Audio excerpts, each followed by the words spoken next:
And చూస్తున్నారు కదా, ఇదంతా కూడా టేబుల్ ఆరెంజ్ అండి. ఇది ఆరెంజ్ ప్లాంట్స్. ఇవి అయితే ఎప్పుడు ఉంటాయండి. పూత అయిపోగానే మళ్ళీ పూత వస్తుంది, కాపు మీద ఉంటుంది, ఎప్పుడు ఉంటుందండి.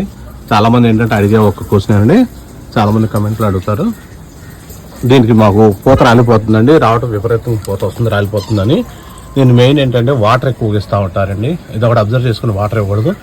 ఇదండి పూత మీద ఉంది కదా, పూత మీద ఉన్నప్పుడు అంతకుముందు కూడా వాటర్, ఈ నిమ్మజాతి దేనికైనా సరే వాటర్ చాలా తక్కువగా ఇవ్వాలండి. దీనికి వాటర్ ఎక్కువ ఇచ్చేయడం వల్ల పూత రాలిపోతుంది.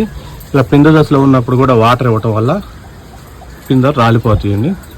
వీటికి ఏం చేయాలంటే ఇలా పూత పిందె వచ్చిన తర్వాత కూడా కంపోస్ట్ కానీ, లేకపోతే కిచెన్ కంపోస్ట్ కానీ, లేదా మీ దగ్గర ఆవు గెత్తం కానీ, లేదా పెస్టిసైడ్స్ ఈ ఫెర్టిలైజర్స్ ఏమన్నా మీ దగ్గర ట్రైకోడర్మా, సూడోమోనాస్ ఇలాంటివన్నీ కూడా మిక్స్ చేసేసి ఒక గుప్పుడు మాత్రం వేయండి. ఏది సీవీడ్ గ్రాన్యూల్ కానీ, లేదంటే ఎప్సమ్ సాల్ట్, నీమ్ కేకు, ఇవన్నీ కూడా కలుపుకొని చక్కగా మొత్తం కలిపేసి ఒక గుప్పుడు అలా మొక్కలకి అన్నిటికి ఇచ్చేస్తామంటే మీకు కాయ బాగా నిలబడుతుందండి. పూత కాత కూడా బాగా వస్తుంది.